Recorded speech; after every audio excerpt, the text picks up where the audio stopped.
One more day of tax season. Okay, welcome everyone to WNBA Draft 2025 presented by State Farm. We'll begin with opening remarks from Commissioner Cathy Engelbert. We'll then turn to questions from the floor. If you would please raise your hand and we will bring a mic to you. We'll begin with remarks from Cathy. Cathy. Yes, good evening everyone. Welcome to the 2025 WNBA Draft presented by State Farm. Tonight is, for me, one of the most special nights in our calendar. We officially welcome the next generation of basketball talent to the WNBA family. This is truly one of the most rewarding parts of my job, calling the prospects over the last couple weeks as they finish their NCAA season, and we have a couple international players this year here in New York. And seeing like the pure joy and emotion on their faces when they're going to cross the stage tonight. It's a moment they've dreamed of, and it's an honor for us to share that with them. So it seems like just yesterday that we were all here in New York at that epic final game during the WNBA Finals. So for those in the room, thanks for being here. Your coverage and the depth of it has made a difference.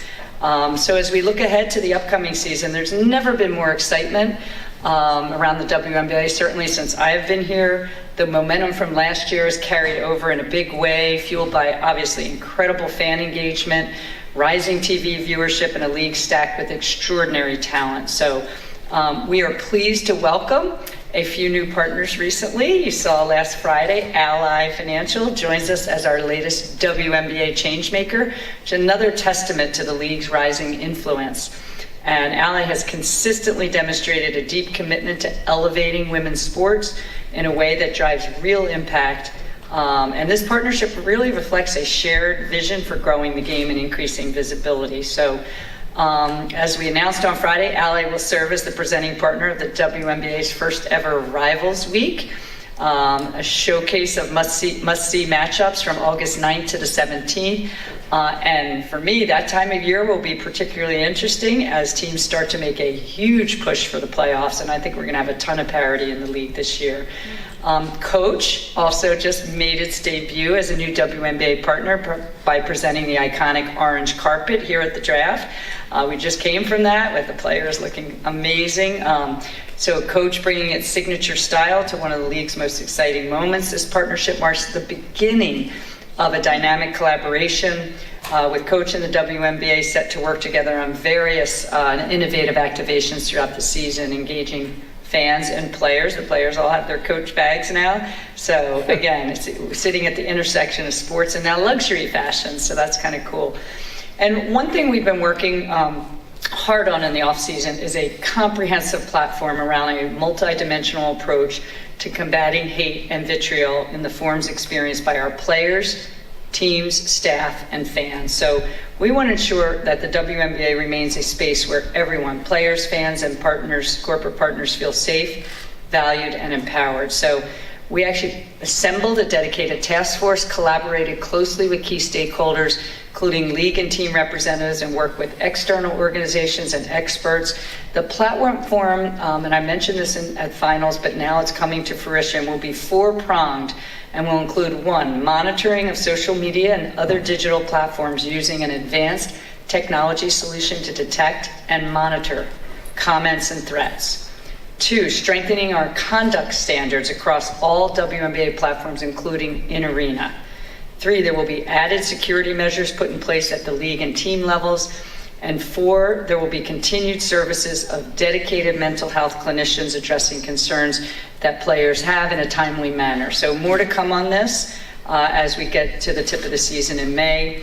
But other storylines coming into the season are endless, from major player movement during free agency to the debut of the Golden State Valkyries, to the incoming rookies, to the ongoing growth of our game. We have a slate of exciting preseason games this year with many of our stars returning to their college markets, including Caitlin, Sabrina, Jewel, Arike, Angel, and Jackie, and then Camilla against the Brazilian national team in a preseason game.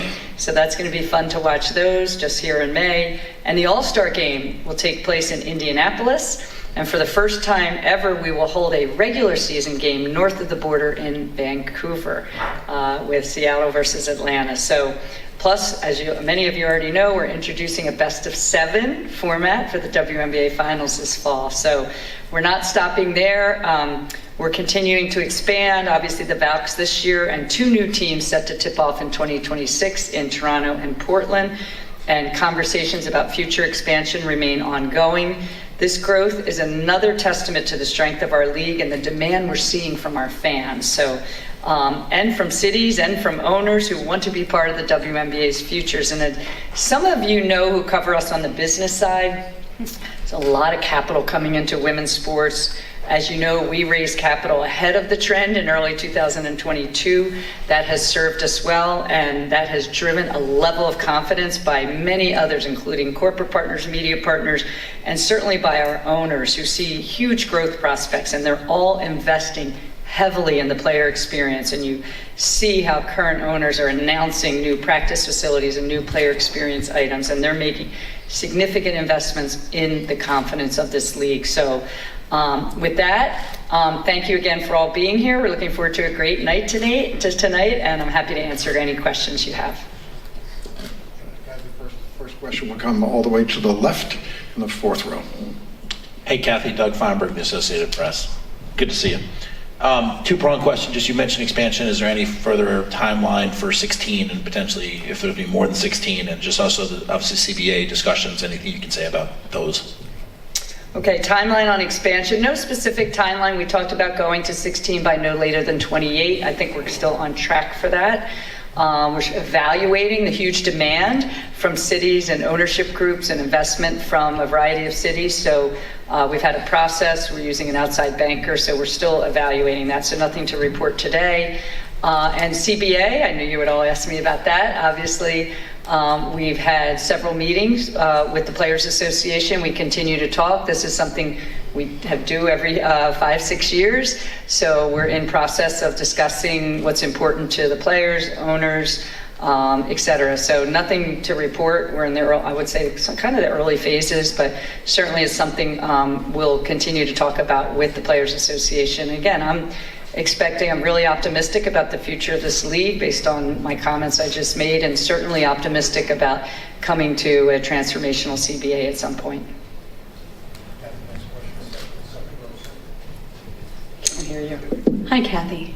Jackie Powell with The Next. I'm curious where the league is at with the investigation of the Las Vegas Aces following the $100,000 bonus payments to each Vegas player by the city's tourism board from last season. So where's the league at with that investigation? Yes, thank you, Jackie. So that investigation is ongoing. We have hired outside counsel to do an investigation. I think there's a lot of document requests and things like that, so it takes time.